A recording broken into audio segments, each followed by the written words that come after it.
Velocity mirrors पे हम बात कर रहे थे, हमने जो बेसिक बात समझी थी, हमने बोला था कि अगर एक मिरर किसी भी वेलोसिटी ऑफ मिरर से चल रहा है और अगर वेलोसिटी ऑफ ऑब्जेक्ट ऐसे चल रही है, तो हमने बोला था कि जो वेलोसिटी ऑफ इमेज का फॉर्मूला आया था वो आया था velocity of image equals to 2 times velocity of mirror minus velocity of object. Basic बात थी velocity of image respect to mirror equals to minus times velocity of object with respect to mirror. Yes और no? यहां तक की बातें हम कर चुके थे, हमें बहुत क्लैरिटी थी, ये बात हमें समझ में आई थी, यही बीतते पड़ा था। थोड़ा सा इसमें और आगे बढ़ते हैं। मान लीजिए मैं आपको बोलूं कि इसी मिरर में मान लीजिए मैं आपसे बोलूं कि आपका मिरर है और आपका मिरर ऐसे है और आपका जो ऑब्जेक्ट है वो ऐसे दौड़ रहा है 2 सेंटीमीटर पर सेकंड से। आपका ऑब्जेक्ट ऐसे दौड़ रहा है 2 सेंटीमीटर से। बताओ इमेज कितने से दौड़ेगी? ऊपर नीचे, ऊपर नीचे, ऊपर नीचे। क्या यहां पे वो फॉर्मूला लगा क्या? कौन सा वाला? मिरर तो रेस्ट पे, मिरर तो यहां पे फॉर्मूला लगा कि नहीं लगा? यहां पे फॉर्मूला बोले, फॉर्मूला हमेशा वैलिड है किसी स्पेशल सिचुएशन में, इसलिए मैंने इसमें वेक्टर नहीं लगाया है। पहली बात जो मैंने आपको लास्ट में पढ़ाया था, ये वाली बात, इसमें मैंने वेक्टर का साइन इसलिए लगाया क्योंकि वेक्टर के लिए वैलिड नहीं। असलियत में देखो तो ये फॉर्मूला सिर्फ और सिर्फ तब वैलिड है जो उन कंपोनेंट्स के लिए जो कि perpendicular to the velocity of the mirror है। This formula is only valid for the component of velocities which is perpendicular to mirror. Perpendicular to if the velocity will be parallel to mirror, उसमें कोई change. मान लीजिए मैं आपसे छोटी सी बात और पूछूं, मान लीजिए कि मैं आपको बोलूं 2 सेंटीमीटर पर सेकंड चल रहा है, ये मेरे को नहीं पता इमेज का क्या हो रहा है।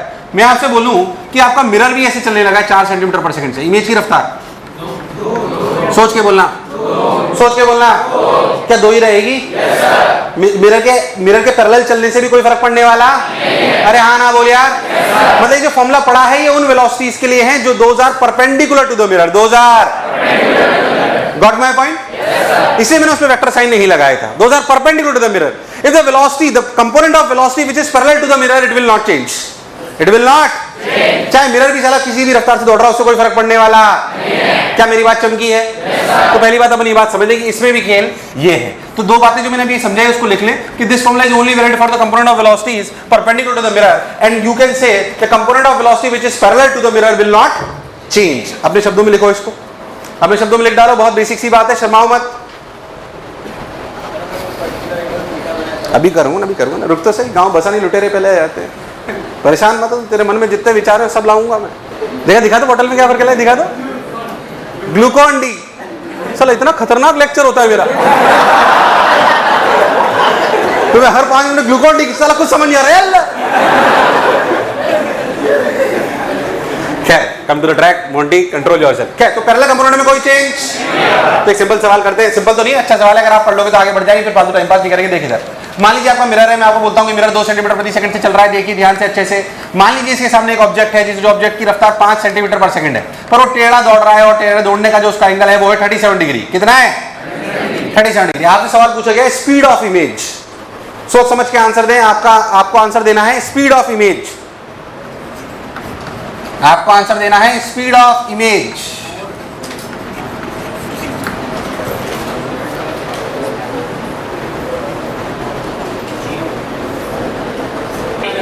बोलिए बोलिए, सिंपल। क्या इसका इधर कंपोनेंट 4, इधर कंपोनेंट 3, इधर 4 और इधर, क्या हम इस वाले 4 के लिए फॉर्मूला लगा सकते हैं? और हम जानते हैं कि 3 में कोई चेंज होने वाला, 3 में कोई चेंज नहीं होने वाला। लो भाई साहब, तो 3 तो ऐसे कैसे ही रहा। 4 के लिए फॉर्मूला लगाएं, velocity of image equals to 2 times velocity of mirror, that is 2 × 2 minus velocity of object, क्या -4। यहां पे 4 रखूं, 3 रखूं, 5 रखूं? पक्की बात? सोच लो। ये जो फॉर्मूला आपने लिखा था कि this is the formula for the component of velocity which is perpendicular to the mirror. बहुत बढ़िया साहब, तो आंसर आया 0। ओ 0 आ गया। तो क्या आंसर के सिर्फ 3 बचा? कितना बचा? कितना बचा? मैं डेटा सोच के लेता, सोच अगर ये कोई वैल्यू आ जाती, अगर ये कोई वैल्यू, तो अपन वो वैल्यू आंसर देते, 3 देते या रूट करके निकालते? मुझे लगा नहीं तुम्हें आया। पक्की बात? और कराऊं, बात समझ में आ गई? एकदम पक्का? परेशान होने की कोई जरूरत? वेलोसिटी का कौन सा कंपोनेंट चेंज होता है? परपेंडिकुलर। कौन सा चेंज नहीं होता है? हम इधर बात बताता हूं, अभी करना नहीं है, पर चूंकि आप समय के साथ मैकेनिक्स पढ़ोगे, क्या पढ़ोगे? मैकेनिक्स। तो ऐसा नहीं प्लेन मिरर के साथ सवाल नहीं आ सकते, बहुत सारे आ सकते हैं। जैसे बताता हूं, जब आपको कोलिजन पढ़ाया जाएगा, क्या पढ़ाया जाएगा? मान लीजिए नया सवाल, अभी कर नहीं रहे अपन, सिर्फ समझे कॉन्सेप्ट तो डिलीवर हो ही चुका। अगर अपन बात करें तो वास्तविकता में जेई एडवांस्ड, क्या चीज, जेई एडवांस के पेपर की खास बात क्या है? What is the difference between JEE main, NEET और एडवांस? ध्यान देखो तो तीनों का सिलेबस सेम है, नीट, जेई मेन और अगर बेसिक अंतर मैं आपको समझाऊं चैप्टर वाइज किसी भी यूज कर तो आपको अंदर समझता हूं। नीट में 45 सवालों में से 42 से 43 सवाल ऐसे आते हैं जो सिंगल चैप्टर से आते हैं। सिंगल चैप्टर मतलब ये ऑप्टिक्स का सवाल तो ऑप्टिक्स ही है बस, उसमें कहीं मैकेनिक्स घुसी हुई, कहीं इलेक्ट्रोस्टैटिक घुसी हुई नहीं, 45 में से 42 ऐसे और सिंपल कैलकुलेशन। जेई मेन में 30 में से 25 सवाल ऐसे आते हैं, कितने? 5 ऐसे आते हैं जो मिक्सचर आते हैं। जे एडवांस की बात करें तो 40 सवाल अभी के तारीख में चल रहे हैं, 40, 36, 42, वो पैटर्न चेंज करते रहते हैं। उस 40 में से 30 से 32 सवाल ऐसे आते हैं जो मिक्सचर होते हैं। क्या होते हैं? जो एक चैप्टर में से नहीं आएंगे। क्या मेरी बात क्लियर है? इसलिए आपको हमेशा, ये एक चैप्टर नहीं है सिर्फ, वो पूरी फिजिक्स से सवाल पूछो, उनको कोई फर्क नहीं पड़ता कि ऑप्टिक्स का सवाल है, किसमें मैकेनिक्स घुसी हुई है, किसमें इलेक्ट्रोस्टैटिक्स घुस गई, किसमें एसएचएम घुस रहा है, किसमें रोटेशन प्योर रोलिंग घुस गई है, वो सब कुछ घुमाएंगे आपको। Got my point?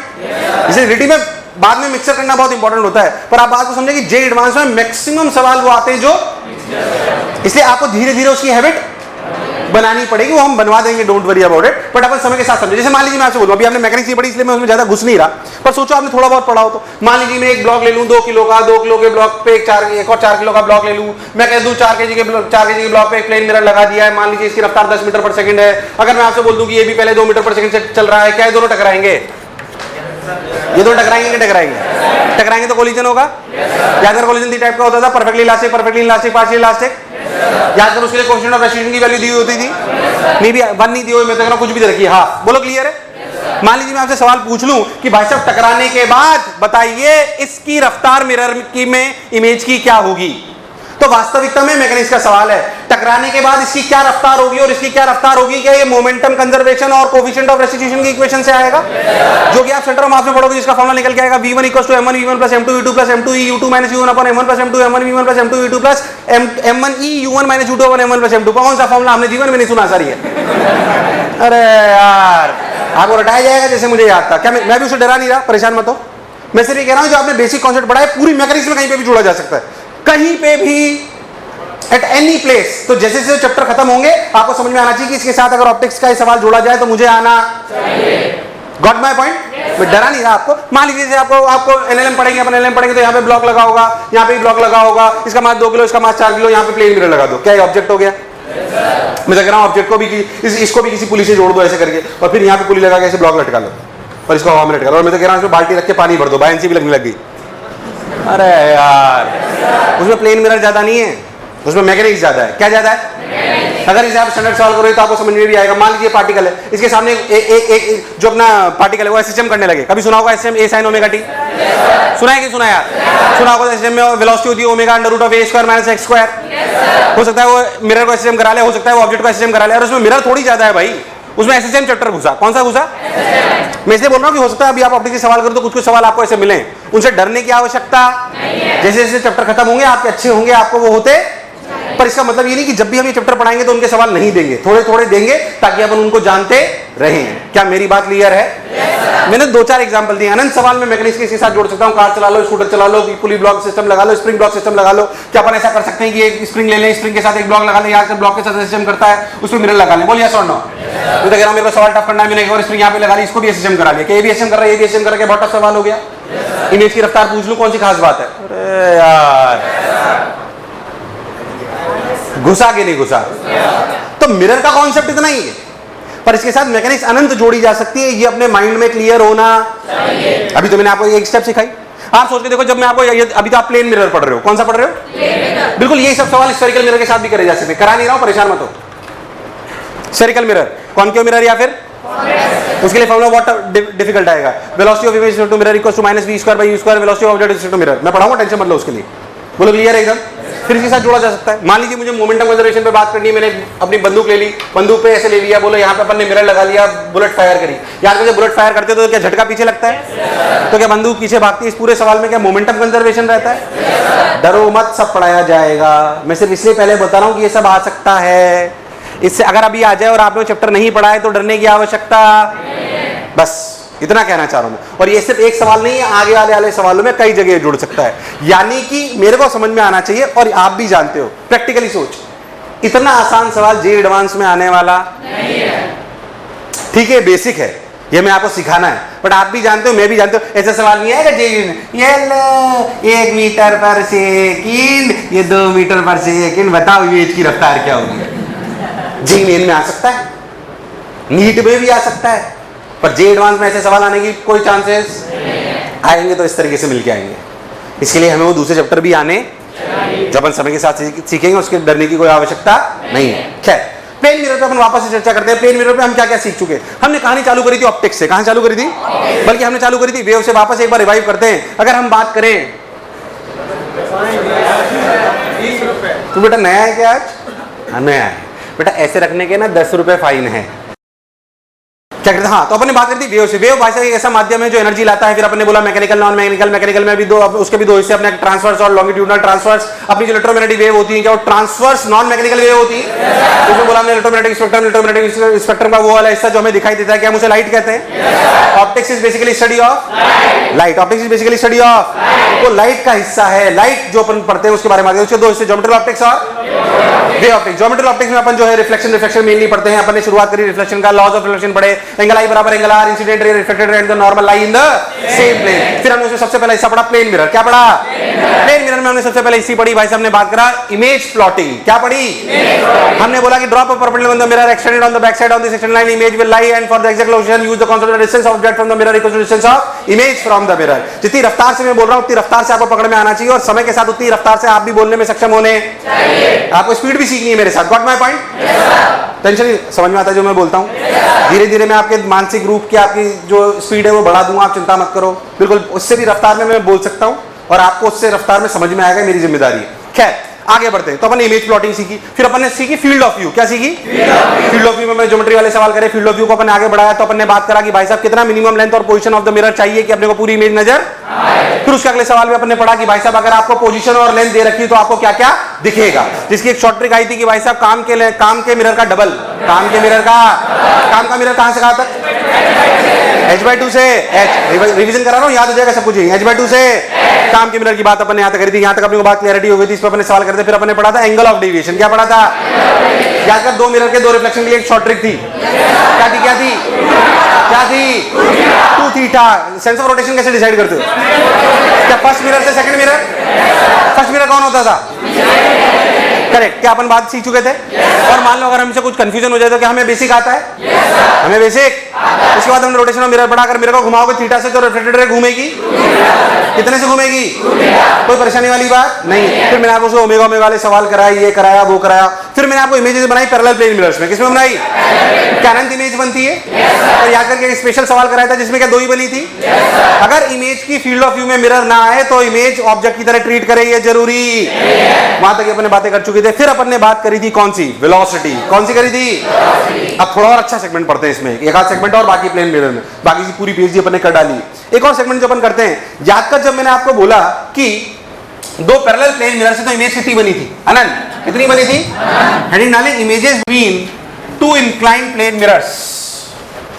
Images between 2 inclined plane mirrors.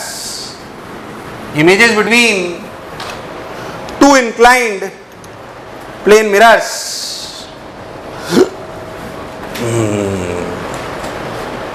Images between 2 inclined plane mirrors। जैसे अगर मैं आपसे बात करूं तो देखिए, चाय पियेंगे आप लोग? कलर चौक कम लाता है एक तो, ये इसको बोलना पड़ेगा। आइए मान लीजिए कि आपका ऐसे 2 मिरर है। इसको समझते हैं, पहले समझना, थोड़ी सी अच्छी बात बता रहा हूं, फिर फील करा दूंगा और तरीका भी सिखा दूंगा, पर फील करें अपन। मान लीजिए कि आपका मिरर है ऐसे 90 डिग्री पे। कितने पे? 90 डिग्री पे आपका मिरर है। ऐसे इसको इधर और इधर एक्सटेंड कर लेते हैं। अगर अपन बहुत ध्यान से देखें, यार सारे कलर की चौक्स और लेके आओ, 2 सारे कलर की लेके आना। यार देख ऐसे 90 डिग्री। मान लीजिए कि एक ऑब्जेक्ट बिल्कुल सिमेट्रिकली यहाँ रखा हुआ है।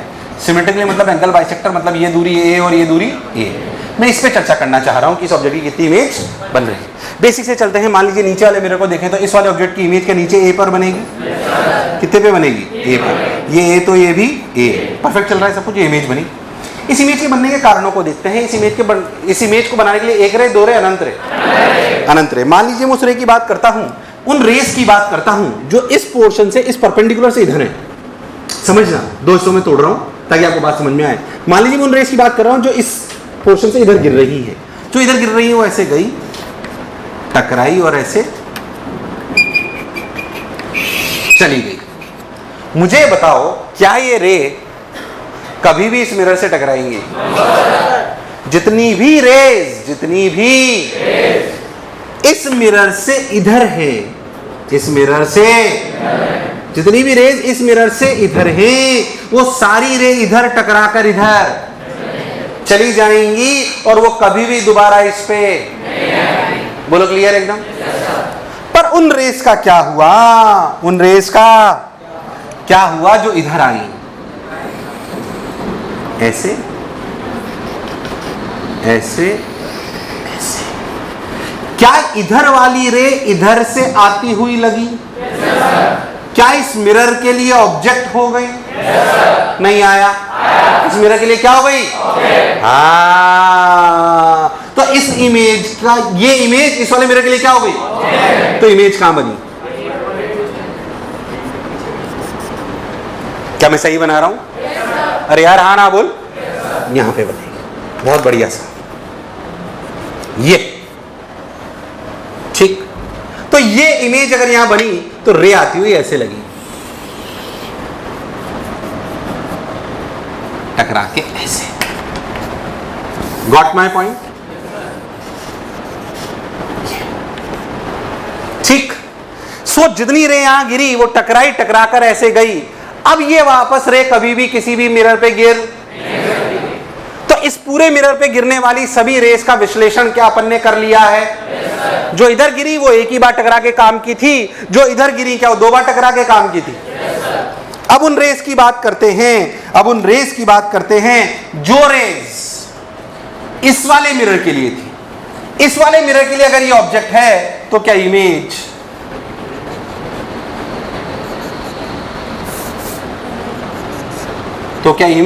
यहां पर है? बेकार रेस्पॉन्स। अब देख, ऐसे रह गई, ऐसे टकराई, ऐसे चली गई। ये वो रेज हैं जो इस हिस्से से ऊपर हैं। वो सिर्फ एक बार ही टकराई और टकरा कर कोई बुराई नहीं है। अब देख नीचे वाली पिंक, देखो खुपाच इधर से टकरा के आती है, खुपाच खुपाच खुपाच खुपाच खुपाच। क्या ये वाले ऑब्जेक्ट के लिए, ध्यान से समझना क्योंकि बनाने के बाद नहीं समझा पाऊंगा इसको, ये बनाते वक्त ही समझ आ सकता है। तो ये वाली इमेज अब इस वाले मिरर के लिए क्या हो गई? बेकार रेस्पॉन्स। तो ये दूरी अगर ए, ये भी ए, तो ये दूरी ए, तो क्या ये भी तो आपको नहीं लगता पहली वाली जगह? अरे यार हाँ ना बोल। पहली वाली जगह तो रेस है।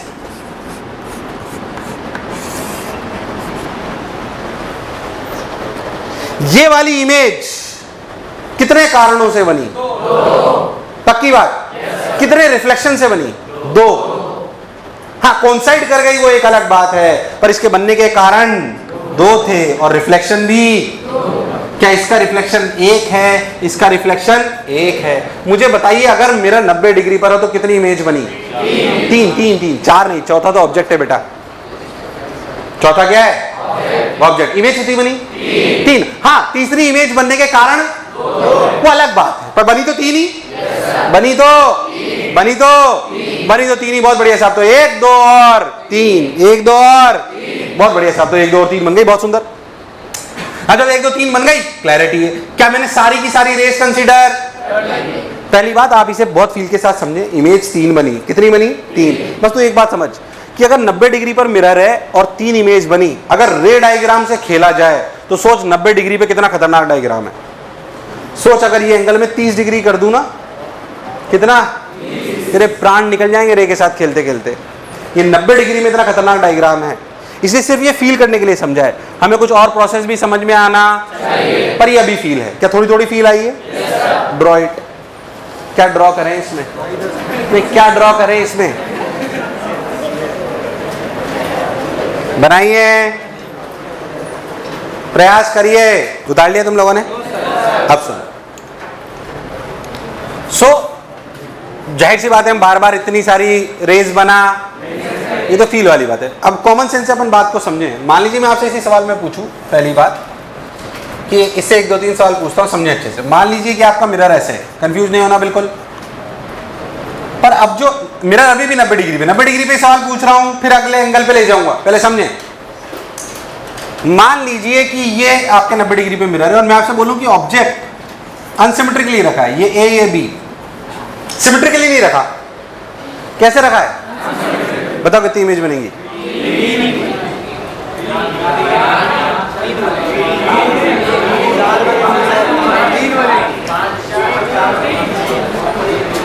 मेरा सवाल सबको समझ आया है?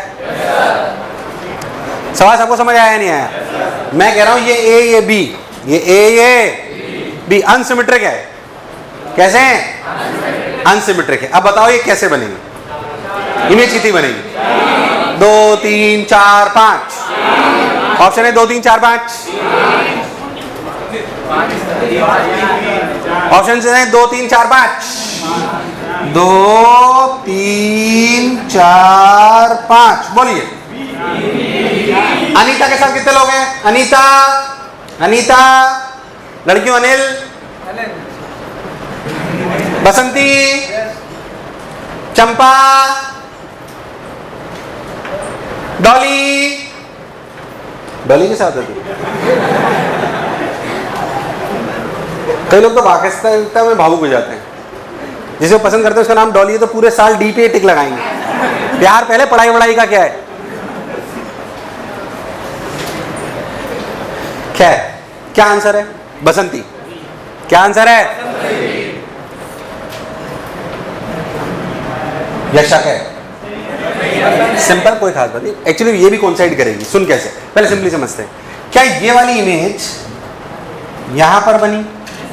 पहली I1 जब ये बनती है तो अपन ने प्रोसेस में समझा है कि ये वाली इमेज इस वाले मिरर के लिए क्या हो जाती है? तो अगर ये दूरी A है और ये B है तो ये भी क्या है? B, और ये भी क्या है? A। क्या इमेज बन गई? इन द सेम वे अगर ये ऑब्जेक्ट है तो इसके लिए मिरर अगर है तो ये दूरी कितनी? B, और ये दूरी कितनी? A, ये I2 इमेज। क्या ये I2 इमेज इस वाले मिरर के लिए ऑब्जेक्ट हो जाती?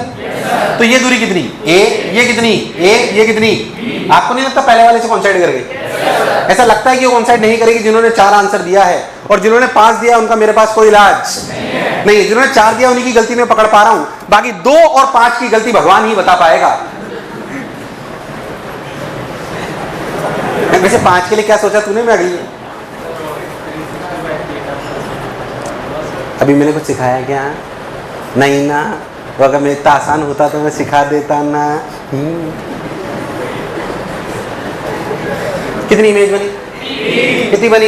इसको धीरे से पढ़ा रहा हूं क्योंकि बच्चे को थोड़ा सा पढ़ने में टफ लगता है, इसलिए, है ना? थोड़ा अच्छे समझ लो। कितनी इमेज बनी? 3। मैं एक और सवाल पूछता हूँ इसमें, एक और सवाल पूछता हूँ, इससे ध्यान समझो। मान लीजिए कि ऐसे ये आपका मिरर है और ये आपका ऑब्जेक्ट है ए दूरी पर, ठीक?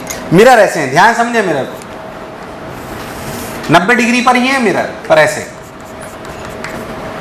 अगर तूने मेरी बात ध्यान से सुनी तो आंसर दे पाएगा। ये मिरर है 90 डिग्री पे। फिर से वही ऑप्शन, नंबर ऑफ इमेज 2 3 4 5, 2 3 4 5, 2 3 4 5, 2 3 4 5। पक्की बात? सोच लो। 2 की 3, 2 की 3। 2 क्यों बोले? 2 तुम इसलिए बोले क्योंकि तुम्हें पिछले टर्न वाली बात समझ आई थी। तीसरी क्यों नहीं बनी? क्या इसमें पहली इमेज यहां बनी? I1। क्या दूसरी इमेज यहां बनी? कोई भी रे ऐसी नहीं है जो क्या इस मिरर से टकराकर इस मिरर पे टकराए। वो ऐसा तब हो रहा था जब क्या मिरर इधर भी था, पर इस पर्टिकुलर सिचुएशन में मिरर इधर। हालांकि ऐसे सवाल कम आते हैं, मैक्सिमम 99% टाइम यही आते हैं, पर अगर अच्छी वैरायटी का सवाल आ जाए एडवांस लेवल का तो ऐसा आ सकता है। बोल यस और नो? तो फिर से वही कर पाएगा जिसको बेसिक से ज्ञान हो। जो फॉर्मूले लगाएगा वो सवाल कर नहीं पाएगा। वही कर पाएगा जिसको बेसिक से ज्ञान हो, जिसे पता हो कि रेस कैसे काम करती है। पहले जो मैं बोला चमका, बोल कितनी इमेज, 2 की 3, तीसरी क्यों नहीं बनी, बोलो क्लियर है? क्योंकि एक भी ऐसी नहीं जो इधर टकरा के इधर टकरा, क्योंकि यहाँ मिरर ही नहीं है, क्योंकि यहाँ पर जिस जगह मिरर होना चाहिए था ताकि ये वाली इमेज इस वाले मिरर के लिए ऑब्जेक्ट की तरह ट्रीट करे, वो वाला मिरर का पोर्शन क्या ये था? पर ये वाला पोर्शन वहां पर नहीं, ऐसे ये वाला पोर्शन भी वहां पर, तो इमेज कितनी बनी? 2। इस सवाल का आंसर वही दे सकता है जो बेसिक से गया हो। किससे गया हो? बेसिक से। नंबर ऑफ इमेज, हालांकि मैक्सिमम टाइम आपके लिए यही आता है, अपन उसी पे ज्यादा चर्चा करेंगे। तो लिखेंगे number of images equals to 2। Number of images equals to 2। खैर जी, एक बात तो हमें समझ में आई कि अगर मिरर 90 डिग्री है, अगर मिरर 90 डिग्री है, वो तो मैंने एक स्पेशल केस लिया था, उसे एक सवाल के रूप में ही लें उसको। उसके लिए वैसा अगर कभी बोला अगर 2 plane mirrors are inclined at 90 degree, जब तक ऐसा डायग्राम ना बनाया हो ऐसा मानना नहीं है। नॉर्मल केसेस में यही, वो तो मैंने एक अच्छा सवाल कराया आपको, ठीक। खैर आइए, मान लीजिए आपसे बोला जाए कि यार 90 डिग्री पर अगर मिरर हो तो चाहे ऑब्जेक्ट सिमेट्रिकली रखा हो चाहे ऑब्जेक्ट अनसिमेट्रिकली रखा हो, क्या इमेज 3 ही बनेगी? इमेज कितनी बनेगी? कितनी बनेगी? 3। चाहे ऑब्जेक्ट सिमेट्रिकली रखा हो चाहे ऑब्जेक्ट, इमेज कितनी बनेगी? 3। मुझे लगा नहीं तुम्हें आया, पक्की बात? तो इमेज 3 ही बनेगी, ठीक है, ये बात समझ आई। अब सोच, मैं वही बोल रहा हूं, सोचो अगर ये मिरर 60 डिग्री पे होता, किस पे होता? तो क्या डायग्राम बहुत खतरनाक बनता?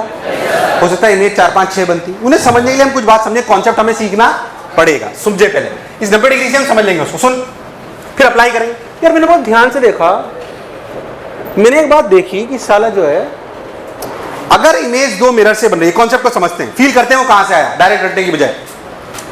मैं एक बात समझता हूं कि अगर एक मिरर है, उसके यहां ऑब्जेक्ट है, मैं तेज तो नहीं पढ़ा रहा, अगर ऑब्जेक्ट यहां पर है, उसकी इमेज यहां बनी, मुझे एक बात समझ आती है कि अगर मैं इस मिरर पर कोई पॉइंट ले लूं तो उस पॉइंट से इस ऑब्जेक्ट की दूरी और इमेज की दूरी बराबर होती है। फिर से समझना, if suppose I take a point on a mirror, then the distance of object and distance of image from that point is same. बोलो क्लियर? ये बात क्लैरिटी समझ आई? अब हमने बोला कि अगर आपके पास 2 मिरर हैं, ऐसे,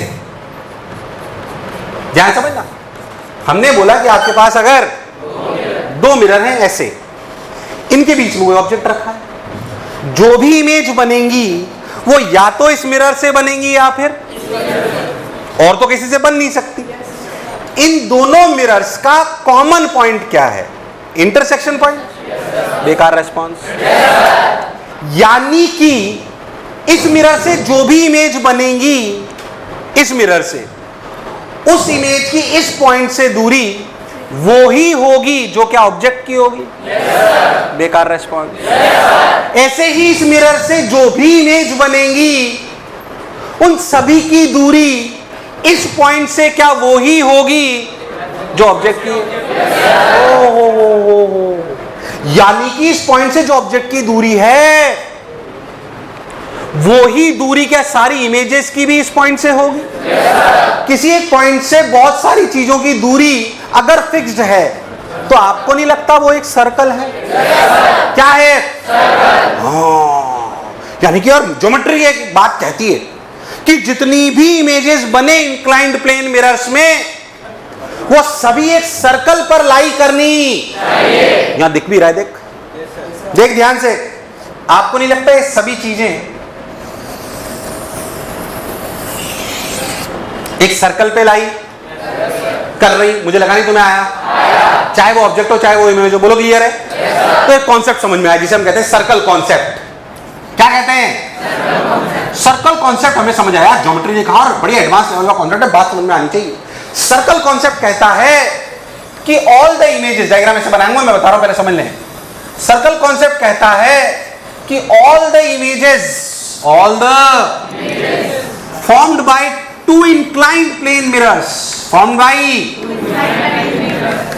कोई भी एंगल है मुझे नहीं पता, अगर इससे यहां ऑब्जेक्ट रखा है, कैसे भी रखा हो, सिमेट्रिक या अनसिमेट्रिक, कैसे भी रखा हो, पर यह बात तय है कितनी इमेज बनेगी वो बात की बात, पर क्या यह बात तय है कि all the images will lie on a circle whose center is the intersection point of the mirrors and क्या radius equals to distance of object from the intersection point, yes और नो? पहले तो क्या इस कॉन्सेप्ट का proof और feel समझ आई? अब बस याद होना चाहिए। याद क्या होना चाहिए? कि all the images found between two inclined plane mirrors lie on a whose center is the intersection point of the mirrors and क्या radius equals to distance of object from the intersection point? कितनी बनेगी बाद में सीखेंगे, पहले concept तो समझे। Circle concept दिमाग में उतरा? पक्की बात? उतार मैं लिखवा भी देता हूं, फिर आगे बढ़ते हैं। Circle concept states that circle concept states that all the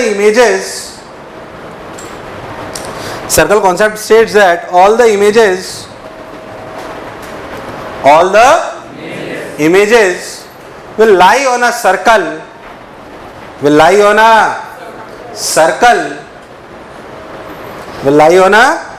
circle whose center is the intersection point of the mirrors, whose center is the intersection point of the mirrors, whose center is the intersection point of the mirrors, whose center is the intersection point of the mirrors, and radius equals to distance of object, and radius equals to distance of object, and radius equals to distance of object from the intersection point, and radius equals to distance of object from the intersection points. अब ध्यान समझें, मैं आपको ना एक सवाल के through बातें समझाने की कोशिश करता हूँ, देखते हैं अपन समझ पाते नहीं समझ पाते, फिर मैं आपको एक शॉर्ट ट्रिक भी दे दूंगा। मुझे एक बात समझ आती है कि इमेज सारे सर्कल पे लाई कर रही है, बात पिक्चर क्लियर है। मुझे ये भी समझ में आती है जो पहले मिरर से इमेज बनती है दूसरे के लिए क्या हो जाती है, ऑब्जेक्ट। और अगर एंगल कम होगा तो हो सकता है ऐसा और मल्टीपल टाइम्स हो, क्योंकि रे डायग्राम से मैं उसे नहीं समझ सकता, क्योंकि 90 डिग्री में इतना खतरनाक है, अगर कोई और एंगल ले लूंगा तो क्या और खतरनाक हो जाए। तो हम अपने कंसेप्चुअल तरीके से चलते हैं, फिर एक शॉर्ट ट्रिक भी मैं आपको सिखाऊंगा, ध्यान समझें। मान लीजिए अपन एक इलस्ट्रेशन लेते हैं, थोड़ा सा अच्छा दूं कि बिल्कुल ठीक ठाक बीच का लेते हैं। बीच का सुनते ही कई लोग भावुक हो जाते हैं।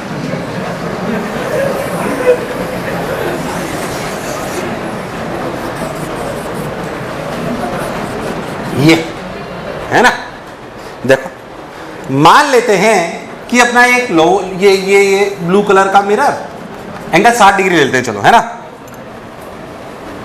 ये लो। थोड़ा सा डायग्राम अच्छे से बनाता हूं, जल्दबाजी मत करो, फिर समझ लो, फिर शॉर्ट ट्रिक तो मैं आपको सिखा ही दूंगा। शॉर्ट ट्रिक क्या होगी अकल वालों के लिए, देख मान लीजिए अपना 60 डिग्री, 60 डिग्री लग रहा है क्या? हाँ 60 डिग्री लगभग, बोलो क्लियर? ऐसे अपना 60 डिग्री बोलो। अगर बिल्कुल सिमेट्रिक ऑब्जेक्ट लें तो 30-30 डिग्री पे रखेंगे, 30-30 पे लूं तो थोड़ा आसान होगा, 20-40 पे लूं तो थोड़ा सा टफ होगा।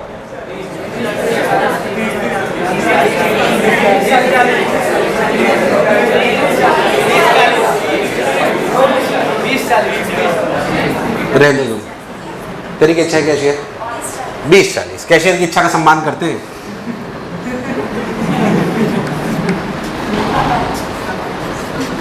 ये 20 और ये 40, चलिए फील करते हैं, थोड़ी सी बात, थोड़ी अक्ल लगानी पड़ेगी, प्लीज समझे। ये मिरर, ये ऑब्जेक्ट, ये मिरर, इस ऑब्जेक्ट की पहली इमेज क्या यहां पे बन जाएगी? अच्छा ये भी तय बन जाएगी, लो साहब ब्लू वाले की ब्लू से बनाते हैं, कितने एंगल पे? इसमें तो सोचना ही नहीं, पहली इमेज बन गई। ठीक भाई साहब, ये मिरर, ये ऑब्जेक्ट, क्या ये एंगल 40 है तो इधर 40, ये 30 है कि 10 यहां गई? अरे नहीं आया, तो येलो डटी फेलो, देखिए यहां बन गई, या I2 में 1 रिफ्लेक्शन का मतलब एक रिफ्लेक्शन से, या I1 1 रिफ्लेक्शन, बोलो क्लियर? ऐसे ये बनी, और हमें समझ में आ रहा है कि ये एंगल 40 डिग्री है।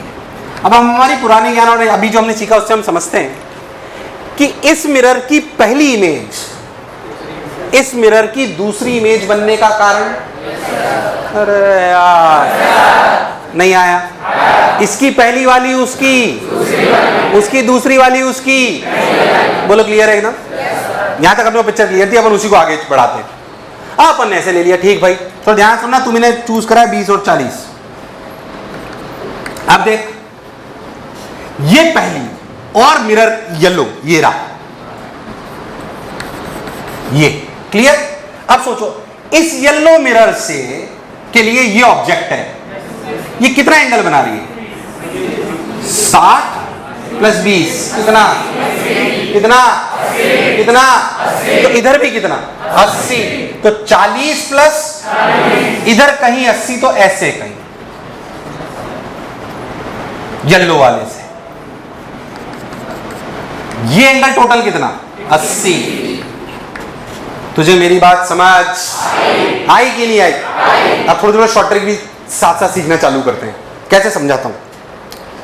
इस ब्लू कलर से पहली इमेज ने कितना एंगल बनाया? 20।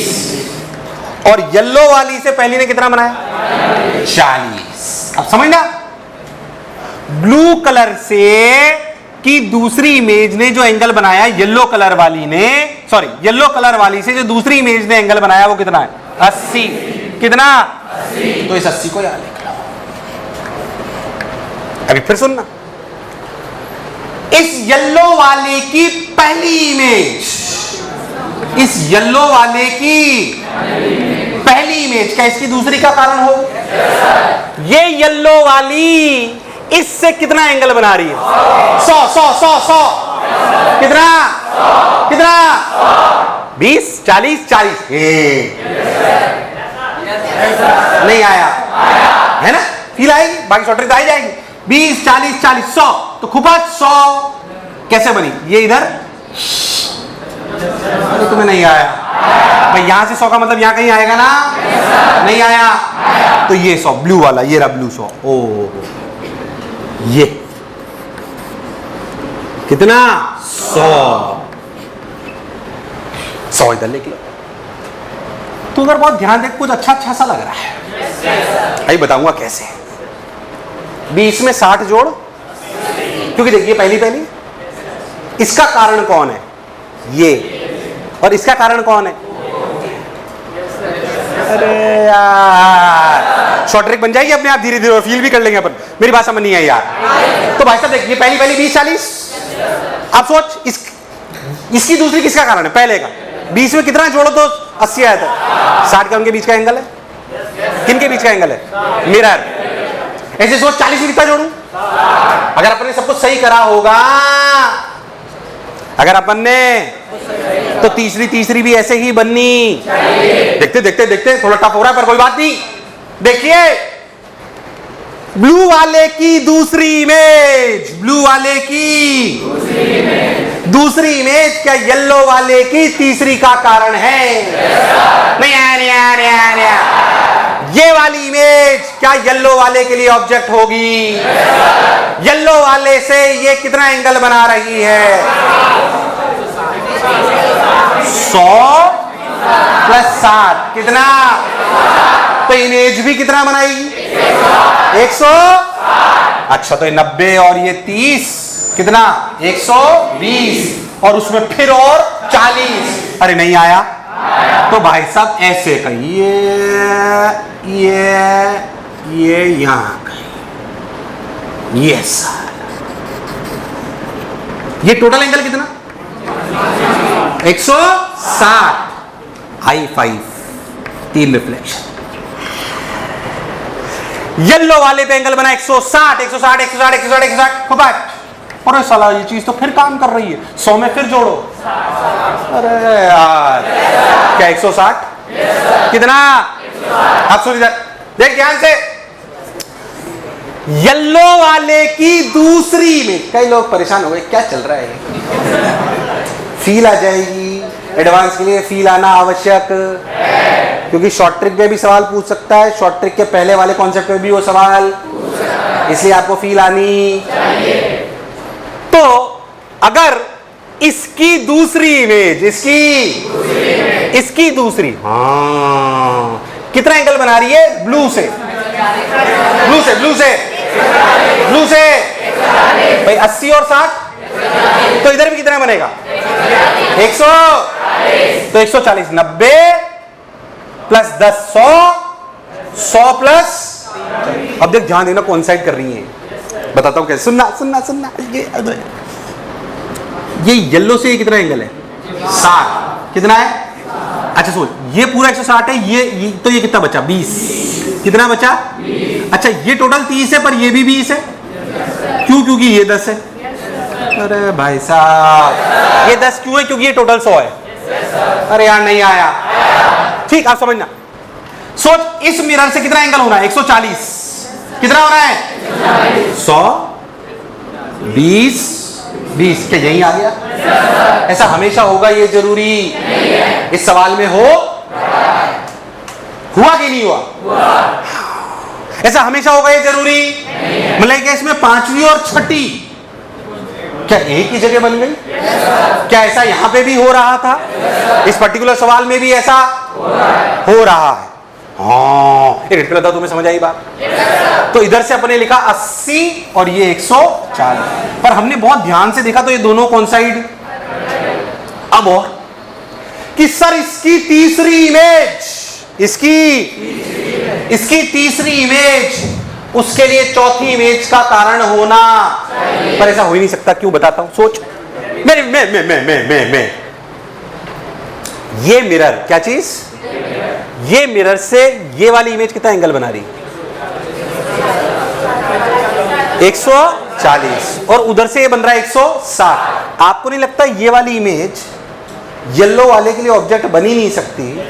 क्यों? क्योंकि येलो वाले मिरर के पीछे आ गई। अरे यार, ये येलो वाले मिरर के इन द सेम वे ये वाली इमेज ब्लू वाले के लिए ऑब्जेक्ट नहीं हो सकती, क्योंकि ये ब्लू वाले के भी। अच्छा, पीछे कब आना चालू होगी?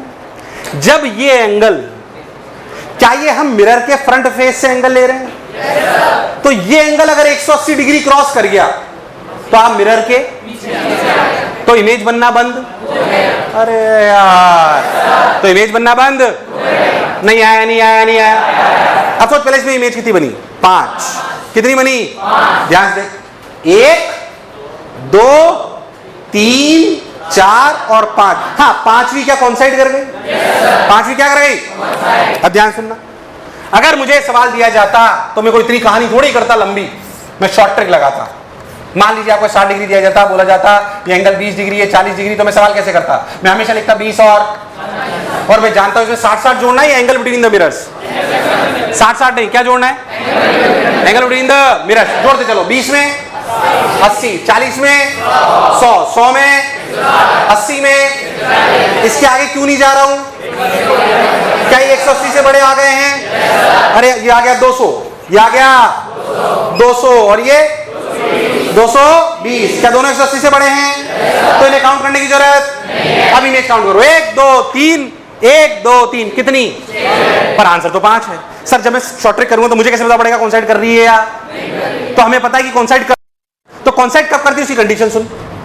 सोच, अगर लास्ट के दोनों एंगल, लास्ट के यानी कि 140 प्लस 160 और एंगल बिटवीन द मिरर्स अगर 360, लॉजिकली भी सोच, अगर इसका क्या मतलब है?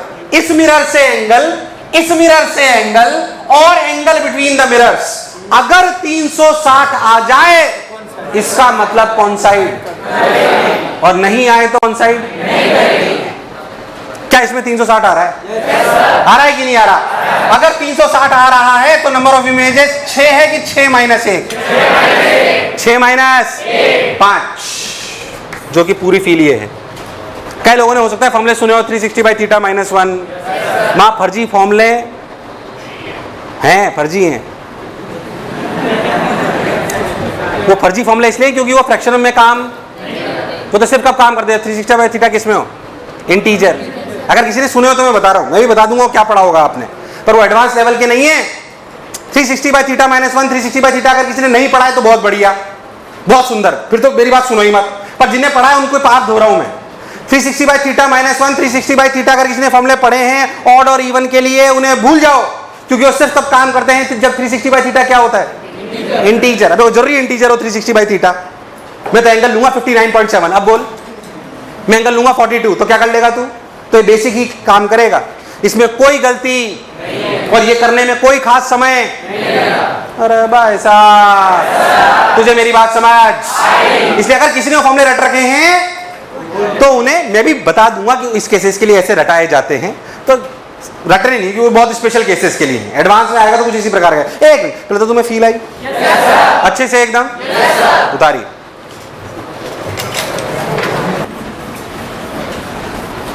हाँ भाई देखिए, हाँ भाई देखिए, चल अब सवाल करते हैं। सब लोग सही करेंगे? सबको सही करना है? कुछ भी लेता हूं जो तुम्हारी इच्छा हो। मान लीजिए कि 2 मिरर है, एंगल कितना ले लूं? 50 ले लूं और 40 लूं? 40 ले ले मर। एंगल कितना लूं? 15-25 ले लूं? अरे बोलो ना यार, 15-25। चलो बताओ कितनी इमेज बनेगी? मुझे भी नहीं पता आंसर, तुम्हारे सामने सवाल है। करिए सब लोग,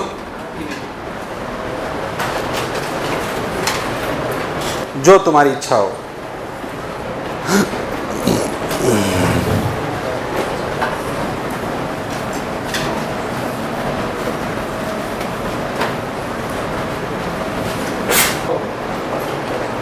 कई लोग तो जोड़ नहीं पा रहे ना।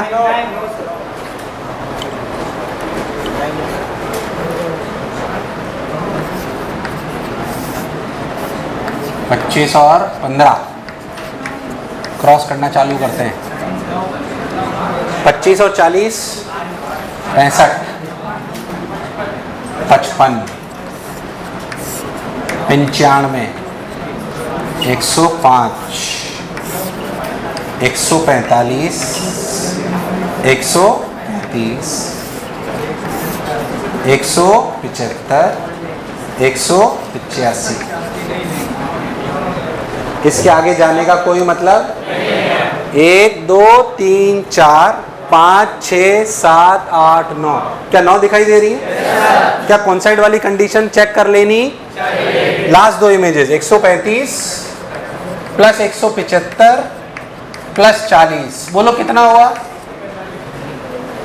अरे जोड़ तो लो अब, या जोड़ने में भी तकलीफ है तुम्हें?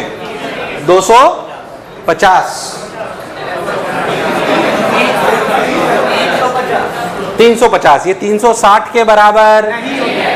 अगर ये 360 के बराबर नहीं है तो कॉन्साइड होना पॉसिबल नहीं है। तो कितनी इमेज आई? 9। कितनी आई? खत्म। कोई फॉर्मूला, कोई और चीज की जरूरत अपने को नहीं है। कोई कंडीशन की भी अपने को जरूरत नहीं, फटाक से आंसर आता है।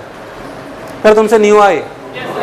एक और कर लो, तुम्हें शक हुआ भाई मेरे को, गलत मत कर देना इसको। मतलब इसमें कुछ है नहीं, ये भी टाइम पास ही करा रहा हूँ। कॉन्सेप्ट तो डिलीवर हो गया है। कितना लूँ? बोलो मुस्कान आंटी, कितना एंगल लूँ? बोलिए। मुस्कान है तू? हाँ मुस्कान आंटी बोलिए।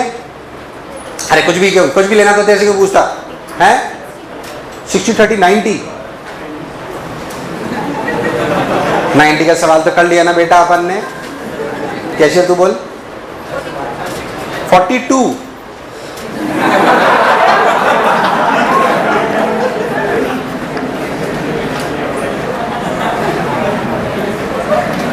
मैं ही ले लेता, लेने 42 लूँगा मैं, तुम्हें कैलकुलेशन करनी में। और एंगल बीच के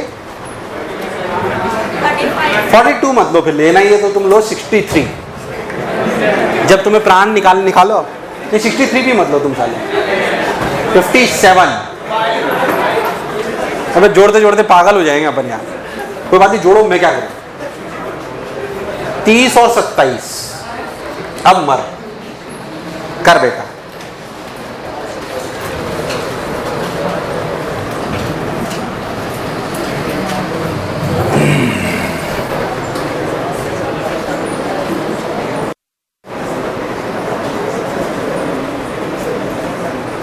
सब लोग सही करेंगे? गलत नहीं।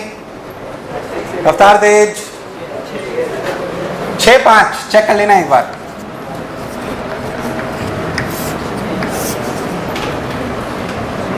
तीस और 57 87 और 27 और 57 7 14 87 7।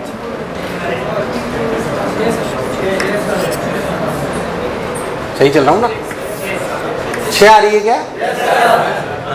57 7 7 14 का लगा 1 और ये कितना हुआ? 141 हुआ ना? उल्टा लिख दिया। इसके आगे जाने का कोई मतलब? इसके आगे जाने का कोई मतलब? यार नहीं आया? 6 दिख रहा है, जोड़ के देख लें। 144 141 और 57 जोड़े 4 1 5 5 और 7 12 12 का लगा 1 5 और 5 10 10 और क्या हुआ? तो जोड़ने तो दे। 5 5 10 4 14 14 लगा 1 342। क्या मेरी बात एकदम क्लियर है? ये 360 के बराबर नहीं है। मतलब लास्ट वाली कौन साइड? जो फॉर्मूले लगा रहे थे ना उन सब में फेल हो जाएंगे। इसलिए कह रहा हूं आपको बेसिक आना। कुछ भी एंगल हो, कोई भी एंगल ले ले, कोई भी डेटा ले ले, जो तेरी इच्छा हो, मेरे लिए कोई खास बात नहीं है। मुझे पता है सवाल होना है। पहले था जो मैं बोला चमका। कितने लोगों ने सही सोच लिया है? क्या सब लोग कर सकते हैं हम? अगर क्या आपको सर्कल कॉन्सेप्ट अच्छे से क्लियर है? क्या आपसे नंबर ऑफ इमेजेस पूछ रहे? कोई भी एंगल हो, अपने को फालतू शॉर्ट ट्रिक में घुसने की जरूरत?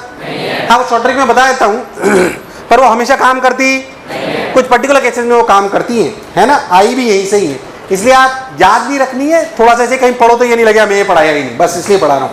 बाकी बेसिक और 100% श्योरिटी वाले तो यही मेथड है। Got my point? वो क्या है सुने। देखो short trick for particular cases कैसे मैं बताता हूँ। अगर ऐसे बोला जाता है कि अगर 360 by theta, theta is what? Angle between the mirrors. If 360 by theta is an integer. पहली बात, ये कोई जरूरी बात हो, ये जरूरी इसलिए शॉर्ट ट्रिक तभी लगेगी जब ये होगा। इसलिए मैंने सिर्फ ये नहीं सिखाया है, आपको बेसिक सिखाया है। अरे भाई 360 बाई थीटा अगर इंटीजर हो, जैसे कि नॉर्मल जेई मेन में तो भी नहीं आएगा, ऐसे नीट वीट में ज्यादातर ऐसे आते हैं, तो मान लीजिए तो इसी तरीके का आएगा अगर आएगा तो, पर फिर भी अगर थोड़ा आना चाहिए।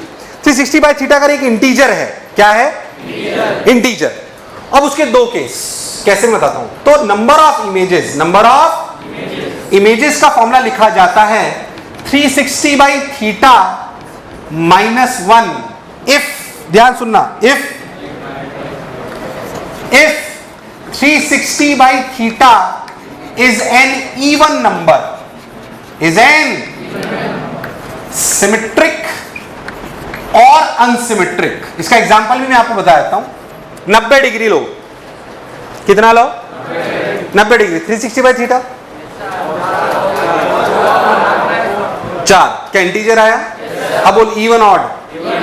इवन। नंबर ऑफ इमेज कितनी बनी थी? तो 4 माइनस 1, क्या आंसर आ रहा है? अच्छा सोच, उसमें ऑब्जेक्ट सिमेट्रिक रखा हो या अनसिमेट्रिक रखा हो, इमेज कितनी थी? अभी अभी ओपन करा, कितनी थी?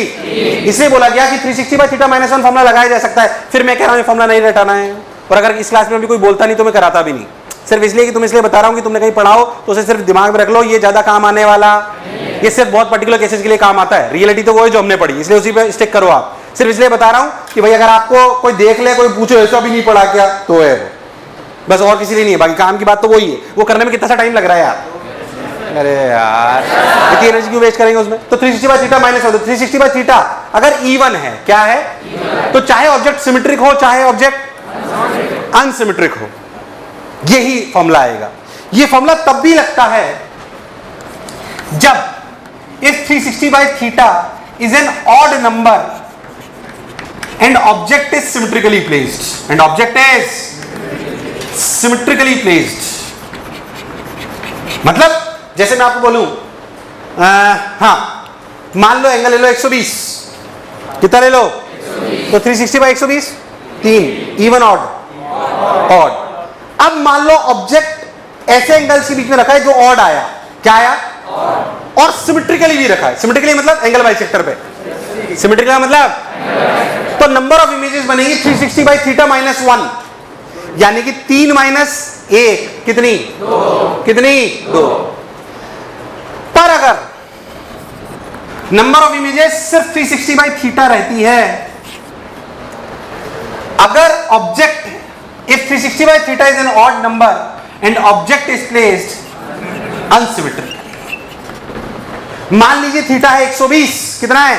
120। और लिखा 360 बाई 120, 360 बाई 3, पर ऑब्जेक्ट रखा है अनसिमेट्रिकली। कैसे रखा है? अनसिमेट्रिकली तो नंबर ऑफ इमेज कितनी बनेगी? 3। पर अगर सिमेट्रिकली रखा है तो क्या तुम शॉर्ट ट्रिक सुन के कंफ्यूज हो गए? फिर कह रहा हूं कंफ्यूज मत होना, रियलिटी वही है। ये सिर्फ तब काम करता है जब ये क्या आता है? इंटीजर। मान लीजिए मैं आपको एंगल दे दूं 43 डिग्री, तो ये काम 360 बाय थीटा का मल्टीपल हमेशा हो, ये जरूरी नहीं है। तो फिर नॉर्मल तरीके से यही काम करना है, और ये तो हमेशा इसमें काम करना ही है। किताबों में कई बार ये लिखा देते हैं और सोचते हैं यही सब कुछ है, यही सब कुछ नहीं है, एडवांस में ये सब कुछ है। Got my point? 12वीं के स्तर तक ठीक है, आपका इससे काम चल सकता है, इसके बाद इसके चलने वाला, और एडवांस में मान के चलो अगर सवाल आया तो इसी पे आएगा, सर्कल कॉन्सेप्ट पे, इस पे नहीं आएगा। पर फिर भी आपने पढ़ा हो या कहीं सुना हो, इसलिए मैंने आपको बता दिया। क्या बात पिक्चर क्लियर है? नहीं आया? उतार लीजिए, ध्यान सुन, डाउट बिल्कुल ठीक है। 180 भी अगर आ जाए तो उसे कंसीडर नहीं करना है। 180 पर 180 का क्या मतलब है? मिरर ये बिल्कुल यहां रखें तो उसकी इमेज, गॉट माय पॉइंट? तो 180 उसने सही बात पूछी है कि सर एग्जैक्टली 180 आ जाए करते करते, तो कंसीडर करना है कि नहीं करना? नहीं करना। लॉजिकली भी सोच, अगर बिल्कुल मिरर ऐसा रखा है, अगर बिल्कुल मिरर और बिल्कुल उसकी इधर इमेज रख दे, एग्जैक्ट ऑब्जेक्ट रख दे, तो उसकी इमेज बनती पक्का 110%। और कराऊं कि कॉन्फिडेंस आ गया है? ये आज वाला सेगमेंट प्लेन मिरर का सबसे टफ सेगमेंट कहलाता है समझने के पर्सपेक्टिव से। पर अगर समझ आ जाए तो कोई खास बात मस्त समझ में आता है, एकदम बिल्कुल शानदार तरीके से। Got my point? चलिए नेक्स्ट देखिए, इसका लास्ट सेगमेंट मैंने आपको सब कुछ पढ़ा दिया, फील्ड ऑफ व्यू पढ़ा दी, वेलोसिटी पढ़ा दी, मैंने आपको इमेज प्लॉटिंग पढ़ा दी, ये पैरेलल प्लेन मिरर्स पढ़ा दिया, मैंने आपको ये एंगल बिटवीन द मिरर्स पढ़ा दिया। नेक्स्ट लास्ट एक वेक्टर वाला सेगमेंट है, चाहो तो आप मैथ्स में वेक्टर में भी पढ़ सकते हो, पर मैं पढ़ा देता हूं आपको। लिखो vector form of reflected ray, ये मैथ्स है बेसिकली, सुन लें इसको। Vector form of reflected ray, इस पर ज्यादा पैपे नहीं करता हूं, फॉर्मूला बताता हूं, हालांकि मैथ्स का पार्ट है, सुने। मैथ्स में एक चैप्टर आता है ना आपके वेक्टर, तब भी आप ऐसी बातें करोगे। एक्चुअली कभी कभी ऐसा सवाल आता है, ऐसे आता है, मैं आपको बताता हूं, देखिए ध्यान से। मान लीजिए कि ऐसे आता है कि ये आपकी इंसिडेंट रे है, क्या है? इंसिडेंट रे, ऐसे ठीक, ऐसे आपकी रिफ्लेक्टेड रे है, और ये आपका नॉर्मल है। बोलो क्लियर है? इस इंसिडेंट रे के यूनिट वेक्टर को ए कैप बोलते हैं, इसे बी कैप बोलते हैं, और इसे कई बार सवालों में ऐसा होता है कि आपको ए कैप गिवन होता है, एन कैप गिवन होता है। क्या गिवन होता है? पहले तो n cap is what? Unit vector along normal. Cap का मतलब सब लोग समझते हैं? क्या यूनिट वेक्टर सब लोग समझते हैं? क्या यूनिट वेक्टर डायरेक्शन दिखाता है? इसका मतलब ये है कि अगर आपको इंसिडेंट रे की डायरेक्शन दे रखी हो, नॉर्मल का डायरेक्शन दे रखा हो, तो आपको रिफ्लेक्टेड रे का डायरेक्शन निकालना आना, ये सवाल है। बेसिकली ऐसा समझो कि आपको A cap and N cap given है और आपको बी कैप निकालना है, ये सवाल है। What is A cap? A cap is unit vector. कौन सा वेक्टर? मैथ्स का सवाल। Unit vector along incident ray, along, आवाज यही हाना बोले यार। ऐसे ही B cap is unit vector along reflected ray, and N cap is the unit vector along normal. अब सोच, अगर मुझे ये दोनों दे रखे हैं, ये और ये, तो मुझे इनकी टर्म्स में निकालना आना, थोड़ा सा वेक्टर यूज दे रहा हूं, थोड़ा सा बेसिक वेक्टर समझिए पहले अच्छे से। क्या सब लोग जानते हैं A dot B equals to mod of A mod of B dot cos theta? Basic basic सी बात, ठीक। सुन ले पहले अच्छे से, उतार लेना, कोई जल्दबाजी। कई चीजें मैं रिपीट नहीं करता, पैसे ले लेता हूं। इधर सुन ध्यान से, सोच अगर मैं बहुत ध्यान देखूं तो ऐसे आपका ये है, ये आपका नॉर्मल है, समझना अच्छे से। ये आपका बी कैप है, ये आपका बी कैप, और ऐसे बनाए तो ये माइनस ए कैप है, क्योंकि ए कैप तो ऐसे था, ये क्या है? Minus A cap. अच्छा, मैं ये जानता हूं कि ये एंगल थीटा है तो ये भी, मतलब ये थीटा है तो ये भी। अब ध्यान समझना, इस बी कैप का मैग्नीट्यूड कितना है? 1। इसका कितना है? 1। मैग्नीट्यूड तो 1 ही है। अरे यार, वेक्टर है तो मैग्नीट्यूड तो, अगर आप ध्यान दें तो 1 1 वेक्टर वाले ऐसे थीटा थीटा एंगल पे जोड़ो तो इनके साइन थीटा वाले कट जाएंगे और कॉस थीटा वाले। आपको नहीं लगता उस वेक्टर का डायरेक्शन एन कैप ही होगा? अगर मैं आपसे बात करूं, मैं इन दोनों वेक्टर को जोड़ूं, किसको? बी कैप और ए कैप को। जोड़ने का मतलब माइनस है ना यार, आवाज नहीं आई यार। मुझे इतनी सी बात बताओ, पहले इसकी डायरेक्शन किधर होगी? N cap. इसकी डायरेक्शन किधर होगी? ये मानते हो सब लोग? अच्छा, अगर मैं बोलूं इसका मैग्नीट्यूड कितना होगा तो ध्यान से देख क्या होगा, 1 cos थीटा 1 cos थीटा, क्या 2 cos थीटा? यार बेकार रेस्पॉन्स यार, 1 इधर cos थीटा क्या 2 cos थीटा? जो b cap minus a cap vector है, क्या उसका मैग्नीट्यूड 2 cos थीटा है? बिल्कुल है भाई साहब, तो मैग्नीट्यूड 2 cos थीटा। और डायरेक्शन किधर है? n cap. तो अगर किसी वेक्टर की डायरेक्शन भी पता हो और मैग्नीट्यूड भी पता हो और डायरेक्शन क्या कैप में दी हुई हो, तो क्या उस वेक्टर को ऐसे लिखा जाता है, b cap minus a cap equal to magnitude into its direction, that is n cap.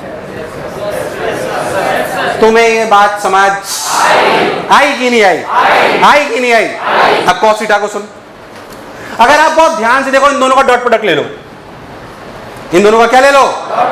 अगर इन दोनों का डॉट प्रोडक्ट ले लो, इसका a कैप और n कैप का, माइनस a कैप और सॉरी b कैप पर माइनस a कैप और, अगर डॉट प्रोडक्ट लो तो क्या लोगे? Minus a cap dot n cap, नहीं आया, इक्वल्स टू a कैप का मैग्नीट्यूड 1, n कैप का, सोच लो, mod of a mod of b into cos. क्या बात समझ आई?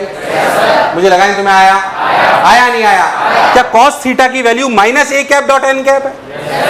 क्या है? माइनस a कैप डॉट, तो कैसे लिखा गया? b cap is equals to a cap minus 2 times a cap dot n cap into n cap. डराने के लिए किताबों में फॉर्मूला लिखाया जाता है, जो अगर आपको याद रहे तो कोई बुराई, प्रूफ ये है। हालांकि इसके ज्यादा फिजिक्स में आने के चांसेस, पर अगर आ जाए तो हमें आना। एक मिनट, तुम्हें मेरी बात समझ नहीं आई? अच्छे समझ आई? उतार ले और याद कर ले, b cap equals to a cap minus 2 times a cap dot n cap. Plane mirror समझ आया? सन्नाटे में हो, समझ आया क्या? है ना? तो एक तो अब आप शीट दो, एक तो मेरे को शीट है सबके पास, और शीट दीजिए मेरे को। शीट में बिल्कुल सेगमेंट वाइज डिवाइडेड है सब कुछ, तो आप एक्सरसाइज 1, 2, 3 का प्लेन मिरर खत्म कर सकते हो।